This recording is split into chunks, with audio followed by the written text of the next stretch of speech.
Hey, welcome back to another video. So this one was very spur of the moment. Right here, I am drawing a thumbnail for what was going to be a comic page in my sketchbook, but ended up being a whole digital comic page. Not an announcement for anything. I just wanted to make a mock comic page really badly, featuring Rust, and I actually didn't do the one that I thought I was going to. I actually had some thumbnails for this from, I think, last year. And I didn't know where I put them, but I do think the views I had on that one were a lot better. So, yeah. But I almost chickened out. I was not going to do this. I was way too nervous to draw, like a background while recording. And I actually had, like, horrible anxiety pangs a few times while drawing the background. Even right here where I'm thumbnailing, I'm thinking, I don't know if I can do this. I don't know if I should, make this my video. Number one, I knew it was going to end up being long, whether it was a sketchbook page or not. But, yeah, I was really nervous. Really, really nervous, and it's been such a long time since I was actually able to finish a comic book page. I think last year in maybe August was the last time, which is just really sad to say. But yeah, I was excited. I was committed to doing this one, and when I finally threw all caution to the wind and told myself not to be a coward, I was excited. I was thrilled to do this page. It was a good excuse to do it. So I went ahead and took a picture with my iPad. This is an iPad mini 6 for anyone who's curious. So yeah, I make sure that I get the little parts with revisions, and my thumbnails are usually not this messy. I usually do them digitally, and maybe if I can remember, I'll throw something up on the screen, but I have a whole template that I made for myself for thumbnails. Because I've actually made over 200 comic pages in my life. They're not great, but I have done quite a few. So, yeah, the template really helps me because I can just go into it, and I've got room for smaller thumbnails, and then I have, like, bigger ones to draw a more defined page. So yeah, just getting this kind of cleaned up. I have to fit it to the page because obviously the ones that I made for my template are sized to the pages that I need for tapas and stuff. So whenever I'm drawing on paper, I don't have the exact size that I need, and I have to resize. Which wasn't a huge deal, honestly. As you can see, it's pretty simple. And I start out with a little sketch. I don't know if you'll be able to tell later, but whenever I go over this again, because this is just my rough sketch again, I end up going over it with like a dark red, and to me it looks more red, but on camera it turns out looking almost black. But I'll do as many passes as I need to if I have the patience for it, and I try to only go into things like this if I have the patience for it. If I start feeling like I'm rushing it, I have to step away. That's something that I learned about myself, is pushing through only leads to half-assing things. I mean, if I'm just being blunt. So, yeah, instead of that, I decided to take breaks now and then. This page actually took me a really long time, way longer than normal. At the peak of my comic making, when I didn't have a bunch of jobs and stuff, I was finishing a bunch of pages a week, like nearly a page every day. And yeah, I miss that.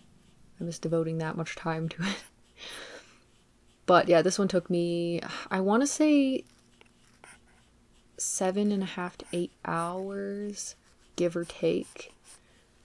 Because I did actually edit one part of this before I finished it, just to lessen the workload for later on. And yeah, I was having to dip in and out of work, and things like that while working on this, so it did take days. It did take days, despite, you know, mostly being gray. Yeah, so it is a gray tone page, just in case you don't know. So Rust actually lives in a caravan or trailer, whatever you want to call it, with his uncle. So this is what you're seeing here. The first part of the story is kind of setting the scene for his life. And so he's laying on this, it's kind of like a futon, and every single time I imagine it, I end up thinking of it being a bunk bed, and they use the top for storage. So he has the top for storage, and then right across from him, it's not a very big space, it's pretty small, probably most people's closets. If you've ever been in a trailer or lived in one temporarily or whatever, you'll know what I'm talking about. The rooms are not huge. And so right across from him is a tiny closet with a sliding door that has a mirror on it. So he's just laying here, and all he's hearing and all he's seeing are pictures given to him by the dead. He's inundated. He can't hardly have any thoughts that are his own. So I figured I would just start by showing where he lived. I feel like I would have been better off maybe doing a shot of the entire trailer park. But yeah, I would have had to do more than one page.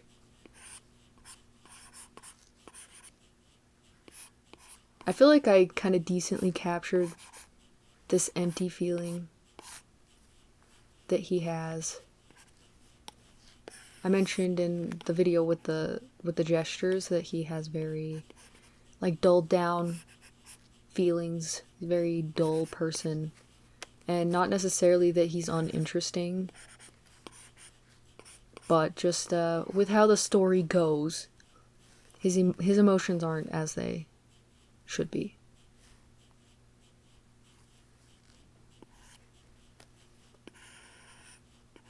So I'm trying to figure out the flow of my page, and even though I originally flipped this, I figured we were already going through the window, so I would just turn, and it would basically be us going out the door. He doesn't have an actual door to his room. He has a blanket that's hung up in the door frame. So I figured we could go there, because right after this woman dating his uncle ends up knocking on the door frame and grabbing his attention, and it breaks the reels, which I didn't draw or anything. That's just how I imagined it.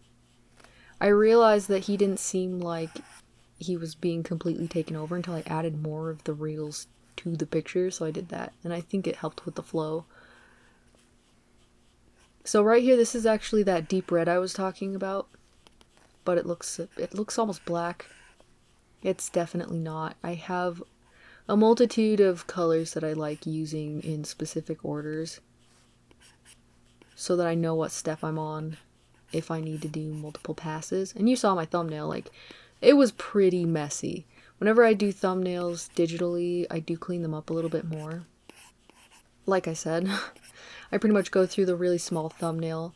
I pick and choose, I pull over to the bigger thumbnail, I resize, and then I draw it slightly more detailed and with tones so I know where my lights are. And they're really basic tones and not pretty. But I usually draw comics in color because I usually draw for my sister's stories, and I always feel like they work really well with color, so even though color's still not my favorite, I do not consider myself a painter. Which is maybe unfortunate, because I think it'd be cool to be a painter. Like, traditionally, I think that would be really rad, but I don't have the time right now for practice, so someday. Filing it under someday. I find this view really funny. I've actually drawn it quite a few times in my life, and, you know, varying levels of success, but I find it easier to draw the face obviously this way, where it's almost a normal view, and then to flip it and draw the body the other way, because if I try to draw the body this way, it doesn't go well. I don't know why I find that so hilarious, but it's amusing for unknown reasons. So yeah, they have this shed out in the front, and I wanted to get the shed in and add a little bit of depth with it there. Just an old thing. I didn't use perspective grids or any sort of guides, so if you see mistakes in my perspective, yeah, you did. You did see the mistakes and they're there, and it is what it is. I did try. I'm not great at perspective. I try, and I should have done the guides, but I'm not very good at figuring them out all the time.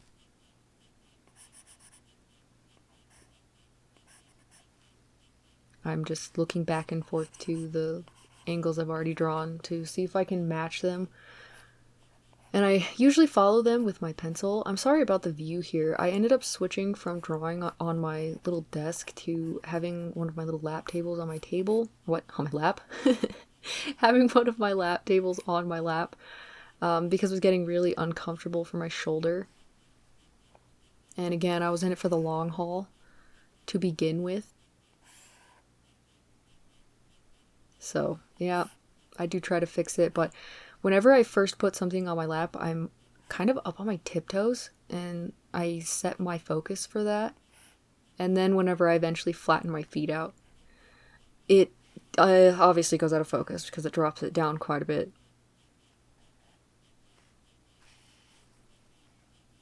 And then I usually try to draw my lines a little bit more organically without using a straightener, but sometimes on this iPad, I think I'm bumping my hand up against where my pencil sits.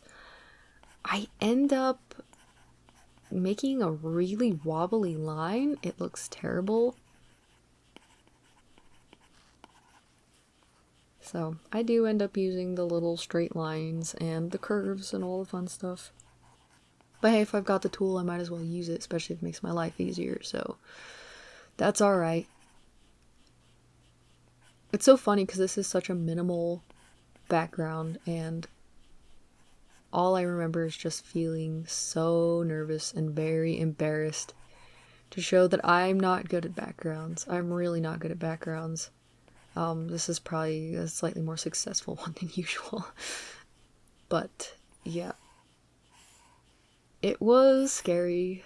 It was really scary. And it's funny because I really like drawing vehicles. I've always liked drawing vehicles, but I was scared. Maybe embarrassed was the right word. I was very embarrassed. I wasn't sure. And then again, with my terrible perspective knowledge.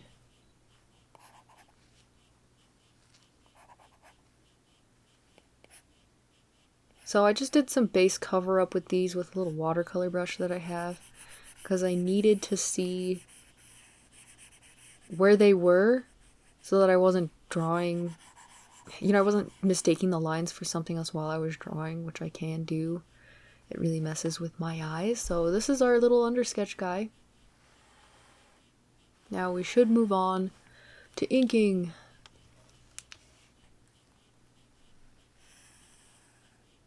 I really like this brush. I have one on my clip on my computer that actually almost matches this one perfectly, which is really good for later on, as you'll see, because we do switch from paper to Procreate to Clip Studio, back to Procreate, and then back to Clip Studio. It just worked for me at the time, so I had days where it was hard for me to sit at my computer, and then I had days where I didn't really want to be on my iPad. I wanted a bigger screen, and I do kind of flip-flop like that, which is a little annoying, I know.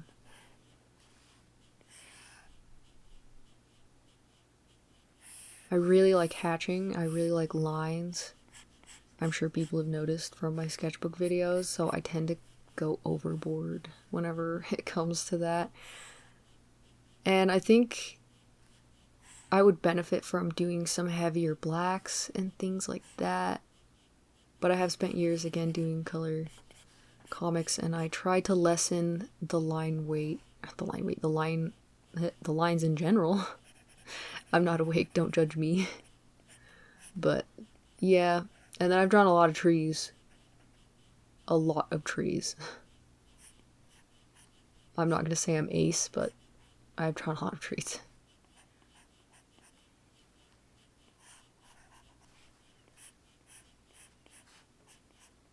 Some minimal hatching. The whole time I was drawing this, I was thinking of what the lighting was going to be.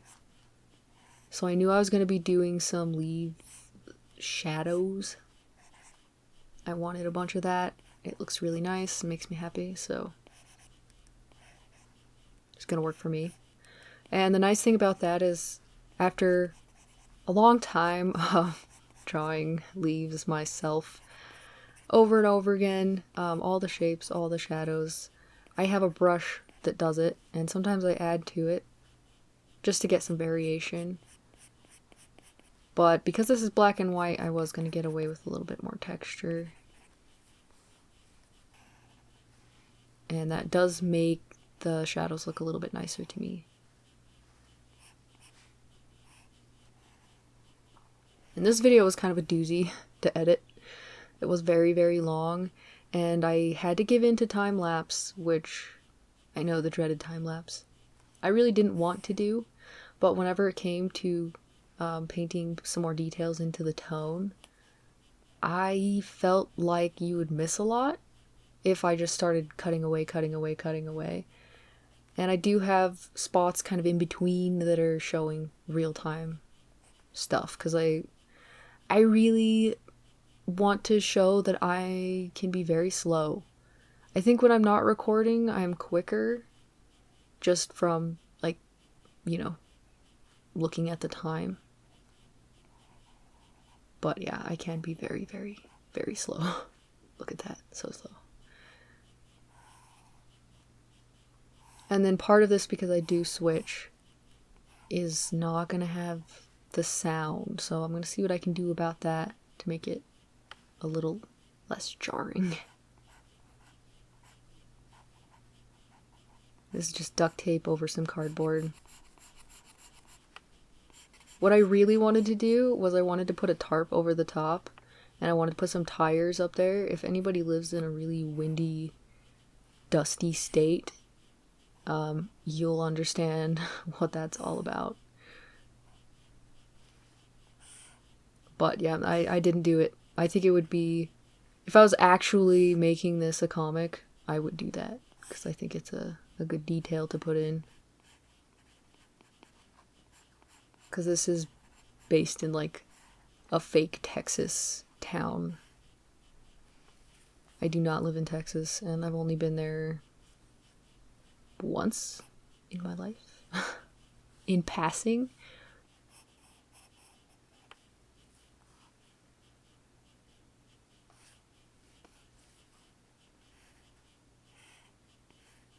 I really like drawing bricks and cinder blocks.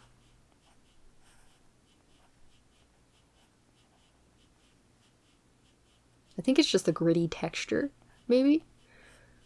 But I've always really liked rocks, so maybe it's just that. Oh man, recently we got this rotary attachment for our laser. I was almost call it a scanner. It's not a scanner. Yeah, for our big old laser.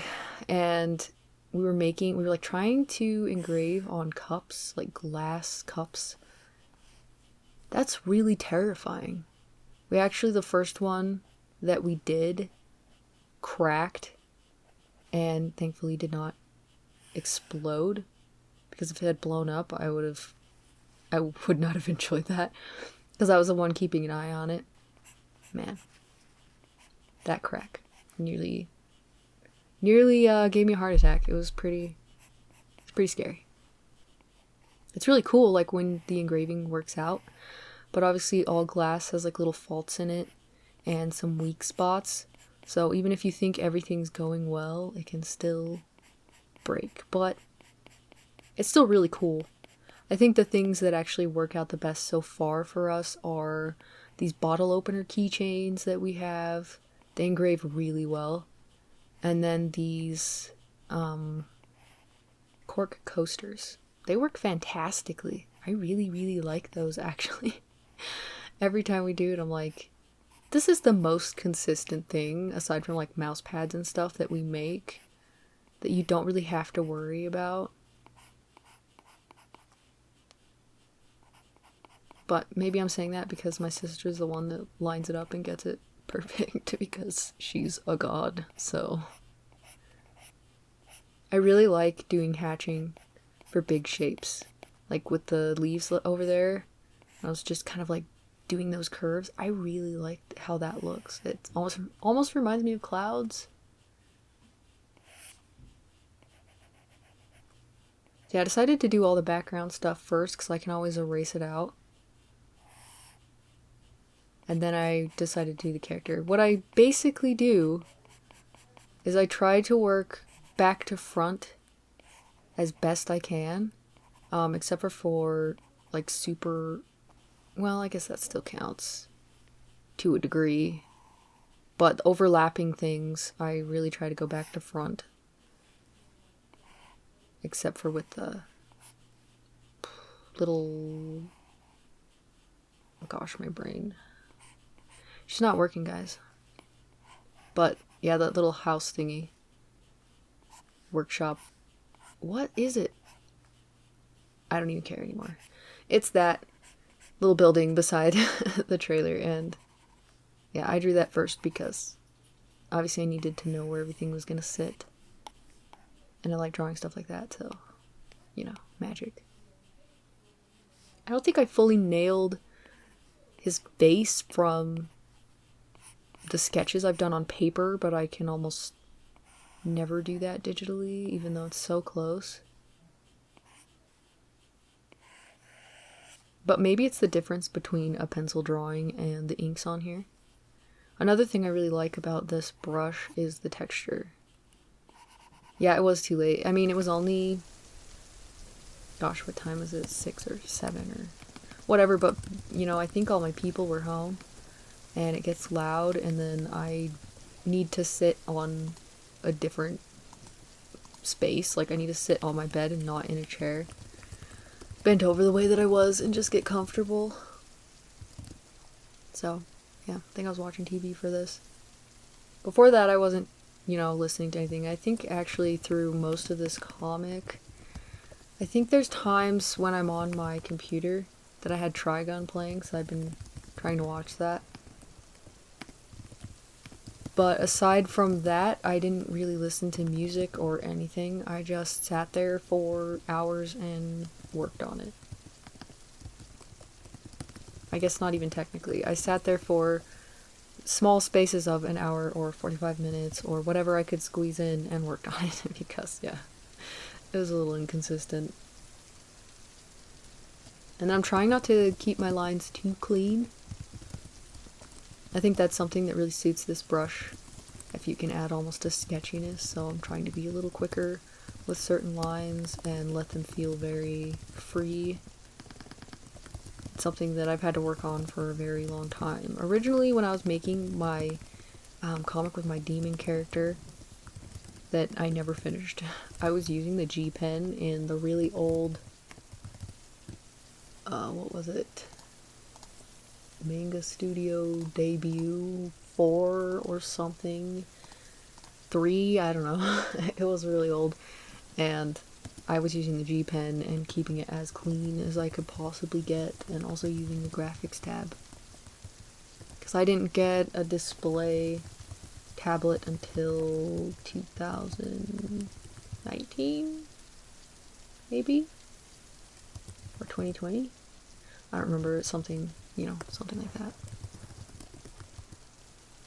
Putting in his little teeths. Yeah, he's a very graphic character. I switch between a style like this and that's more flowy and has these like hard shapes against soft shapes. I really enjoy that. to something that's like, I don't necessarily want to say semi-realism, but it has some more realistic points to it. Like, I actually draw noses.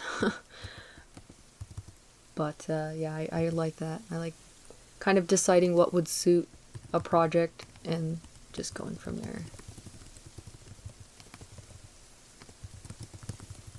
I switched around here a lot because it was going to be, you know, quite a bit of inking with the way that I tend to ink things, which is, you know, excessive. Notice my thumb was a little weird there. Pull out that joint. But yeah, oh man. So nice to just devote some time to making a page like this. I do miss it. And then something grayscale. I love grayscale. I mean, it does have some like painted qualities. I wish I had the power within me to leave something the way that I used to, with like just a black and white or a tone. I used to use the screen tone stuff in the old Manga Studio debut one, because that's all you had, and some gradients, I think, but you couldn't really paint. So there was no smudge tool, which I've become heavily reliant upon, at least in these programs. You can tell this is a different day. 1:18 p.m. I pull my canvas out like this a lot and look at the entire thing, just kind of trying to get a feel for it, see how everything's balancing out. I'm not great at it, but I do try to check things to the best of my own ability.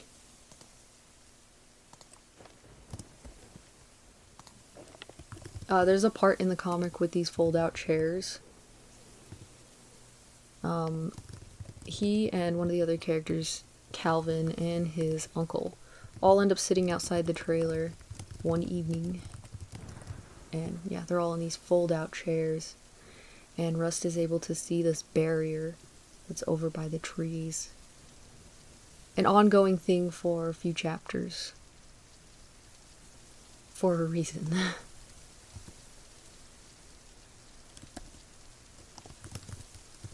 And then I do use the lasso quite a bit and just clean up and stuff like that. And the shift key.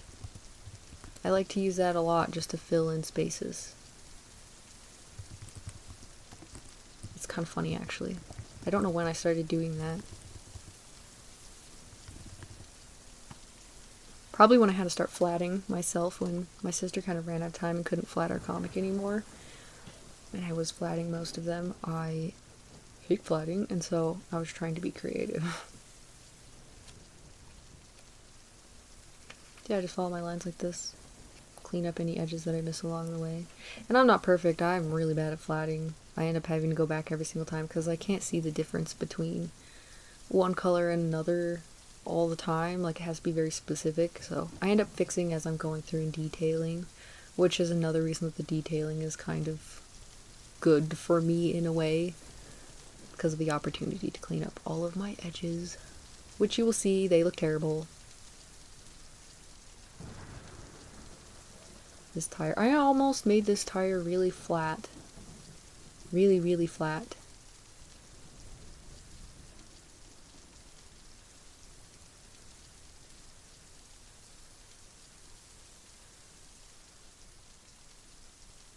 I actually ended up showing this to my younger brother, my youngest brother. And he really liked the trailer, and I was really relieved by what he said, because I didn't even tell him how, you know, nervous I felt about detailing this trailer. He's like, wow, that looks really good. That's like super detailed, and all of those are really good, and blah blah, and I just felt really good about it. Felt really good. I'm like, thanks, bro.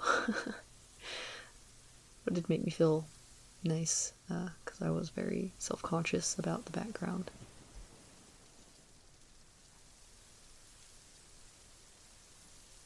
Which, again, I know is not perfect. Especially having not used the perspective guides.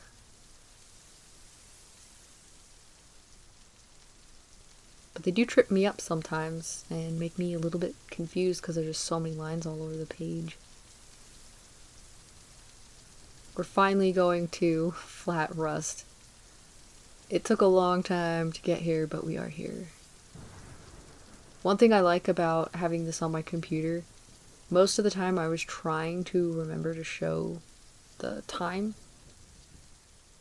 so you could actually get a feel for how long this was taking me, like each step, which you obviously can't see on Procreate. So he's got really dark red hair.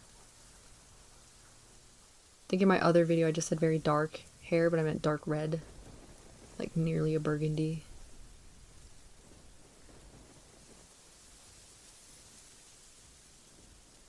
And so this is just some real time to show you how slow I was building up these tones with my Comitex brush, which is just a paper texture brush.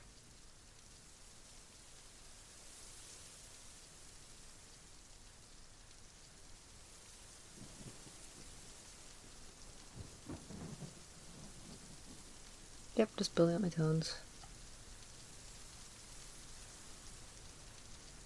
This is actually really nice for me to do.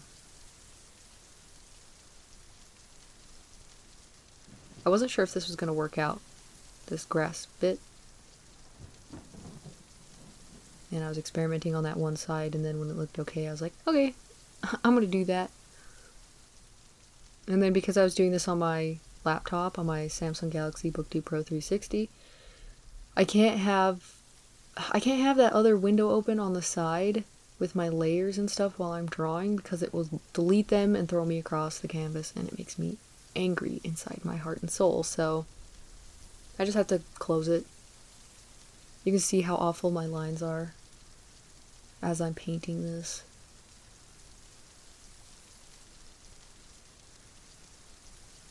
Then I just use, I think it's like a watercolor smudge brush, which is my favorite. I really, really like that one. I mix it with some other ones when I'm doing comic pages because I can get different types of edges with them. And then you'll see whenever I start detailing rust that I actually have one G pen brush that's full opacity, and then I have another G pen brush that is at anywhere from 30 to 50% opacity that I actually paint with, so that it gives me its own texture. Recently on my Procreate I've been using a noise airbrush whenever I'm going through and adding things, and it keeps this really good texture in it that I enjoy quite a bit. Makes it look significantly less soft and digital, even though it clearly is digital. And I used a little bit of the noise brush in here, but only for base things, not for like an overlay or whatever. I'm just trying to get this to look a little bit more weathered, because it is an older model trailer. I always add some like welding and things on metal because I really like the way that the welded edge looks. I've only welded a few times in my life and I'm not great at it, but I really like how it looks when you get the edge, like the almost pearled edge. It's so nice. So yeah, this is a little bit of real time to show you how slowly I build up the tones. There's my G pen too.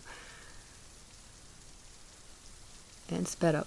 I did do a little bit of the carpet. It's got like a bluish colored carpet in the trailer. That was pretty common back in the day. We lived in a really old trailer house when I was a kid, and the carpet was this terrible red color. And then my gran lived in one, well, temporarily, just like throughout the week because of her job, and then she would go out to the ranch where my grandpa was working, I think on the weekends. So yeah, hers had this like blue carpet. So yeah, pretty common for like older model things, so I just went ahead and did that. And then right here I'm just adding those, like that one sweeping dark tone over the top, because that would be covered by the top bunk because of the window.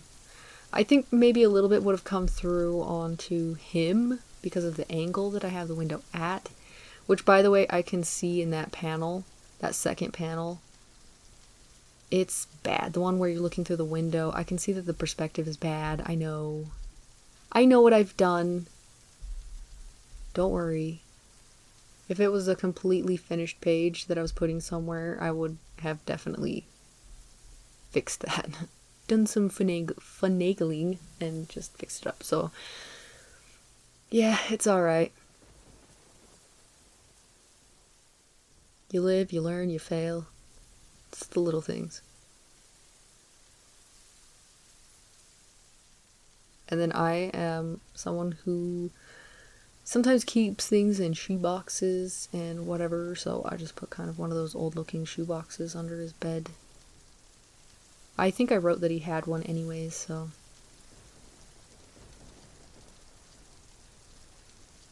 He actually has, there's like some cinder blocks and some plywood that he uses that's just underneath the window, and that's what he keeps a lot of his stuff on. So unfortunately I couldn't fit that in. And then at the end of the bed there is just like a small old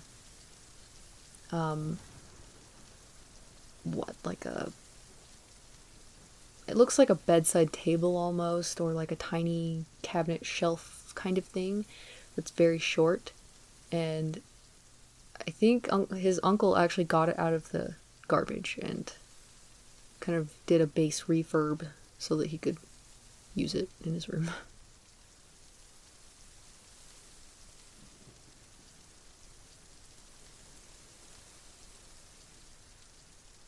I have to get the edges now on this from the one layer. You can see I just work with like a layer clipped over the top of the other one so that I'm still in my lines.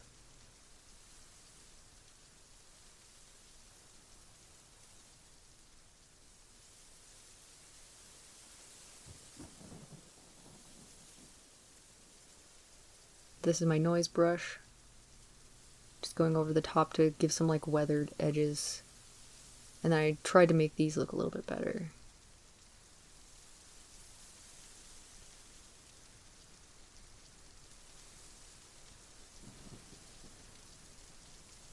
Make them weathered as well. Because when the sun comes through them, there are certain parts that bleach. And then just certain parts that don't really get it, and you just end up with mismatched colors. And then obviously over time with dust and things like that gathering, it messes with where the sun bleaches.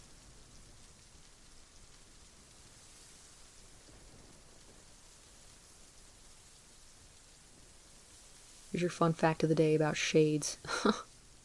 Enjoy. I really like to add details to clothes. I sometimes go a little bit too far, but I've learned to rein myself in a little bit so it doesn't look too excessive, but yeah, it's still there. It's still there. Sometimes I overdo it. You can see on the bed cover, but that's okay. I also tend to over detail. I really don't mean to.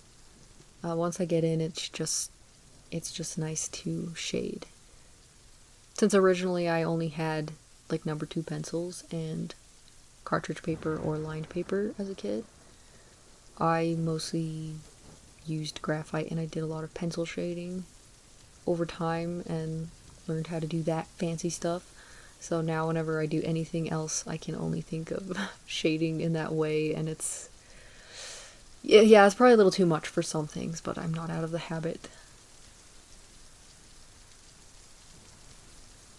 When I was going to do this in my sketchbook was when I was going to practice my ink wash and just see if the paper could handle it for the first time, like the amount of ink wash that I choose to use. So I ended up doing that for the next video instead, since I chickened out, and also did way too much of this digitally to even want to transfer it over to my sketchbook. Which I think worked out in the end. I think that's okay.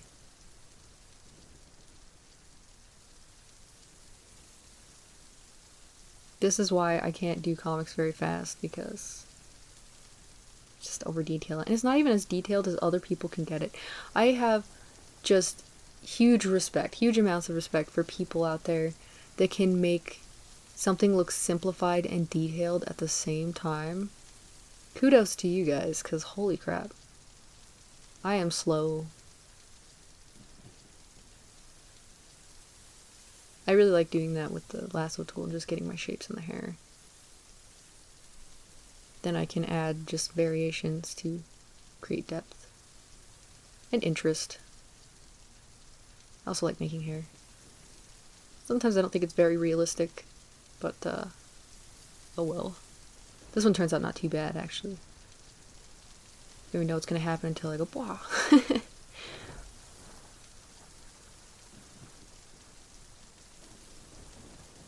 Yeah, I do a lot of that G pen too. I duplicated a long time ago because I found that I enjoyed just lowering the opacity and having it layer over the top of itself whenever I was digitally painting, so. Because it builds up a little bit like watercolor or like ink, and I like that quite a bit. But yeah, I still do a lot of blending. So this brush right here is the brush I use for leaf shadows. Most of the time. I found it a long time ago. It's actually a bush brush, and I like the shape that it has. And usually I would go over the top of it and paint some of my own shapes in, and just, I don't know, create interest. But instead, I didn't really do that too much, because this was already taking a very long time. And it looked fine as it was anyway. Just getting some bounce light and stuff with that, so. And another layer.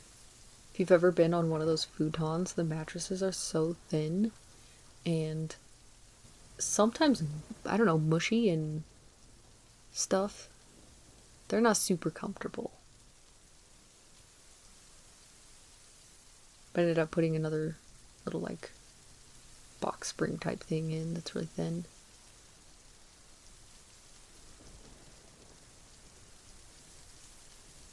I'm adding a multiply layer. I almost always do this just to deepen my darks and stuff.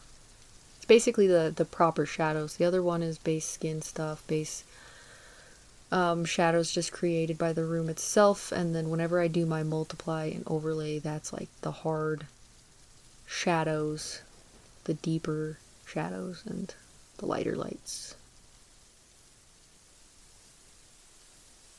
I don't know when I started doing that either, a very long time ago, many years ago now. But it's what worked for me that made things feel finished, so that is what I do. And anyone can do it. So right here I'm switching over to my Procreate. Sorry for the change in screen. I wish I would have thought to turn it sideways, but I never do that. So I was doing all of those reels with the pictures that he's seeing. Not even reels, it's film from like the old wind-up cameras that we had. And yeah, this took a really long time, way too much time, and I kind of knew it was going to, so shame on me, but whatever's worth it.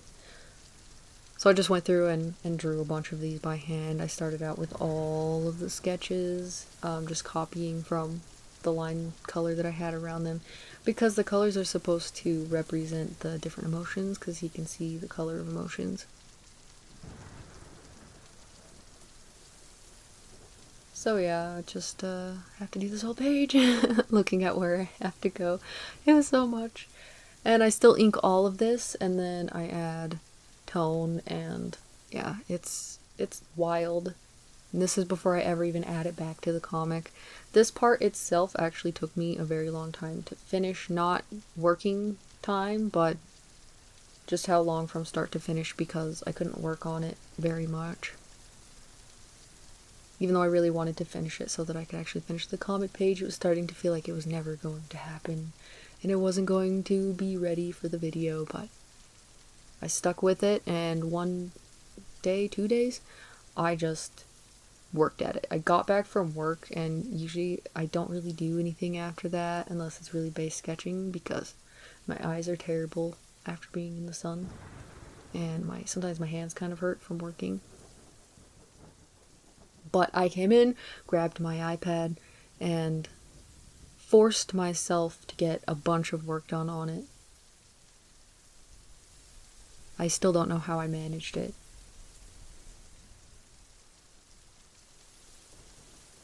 And then some of these I lost the plot on over time, and ended up drawing something completely different whenever I got to the inks.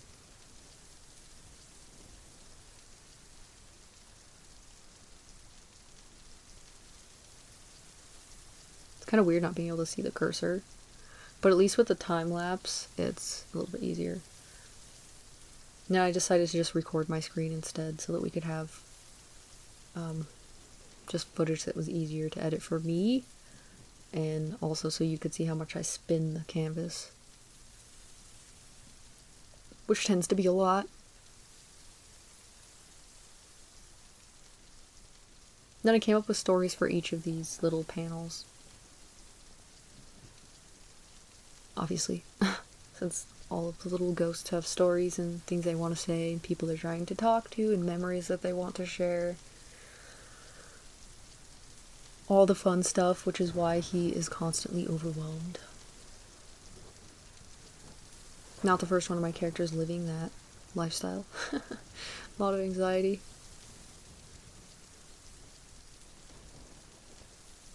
So I forgot to record the part where I went through and just added the flat colors in to the background, but as you can imagine, I was literally just using the lasso tool and splashing in the color. And then after that, I just went over the top on a different layer and ended up adding a little bit of tone, because it just makes it look a little bit nicer and a little bit more clear.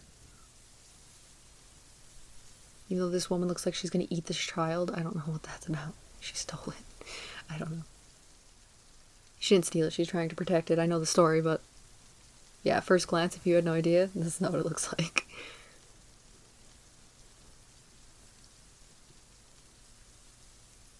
This is someone's fear, like they were having nightmares about this cat coming back to life, blah blah blah. I had quite a few of those when our first cat disappeared, but then she kept showing up, older and older, but still alive. And she was kind of mean. Loved her anyway, her name was Tigger. But she was a wild, striped cat and actually gave me nightmares. So that's cool.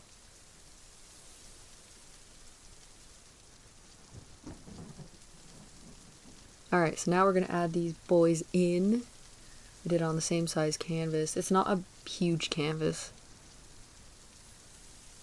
It's like 4x5 or something. Whatever, like slightly bigger or slightly smaller than a sticker sheet, I can't recall. So then I was trying to decide if I wanted to add colored borders to each, and I go ahead and do a colored version of these. Again, because he can see them and his world is dull, so the gray for him works, and the color for everything else would be just a cool accent. But I do also do a gray tone version. And I'm not worried about these edges because I need to put my panels in properly, because I like coloring in the borders. I know sometimes that's meant to show time changes and things like that, but I just like making borders black. Or if you've ever seen our color comic, which, yeah, it's really old and needs to look nicer.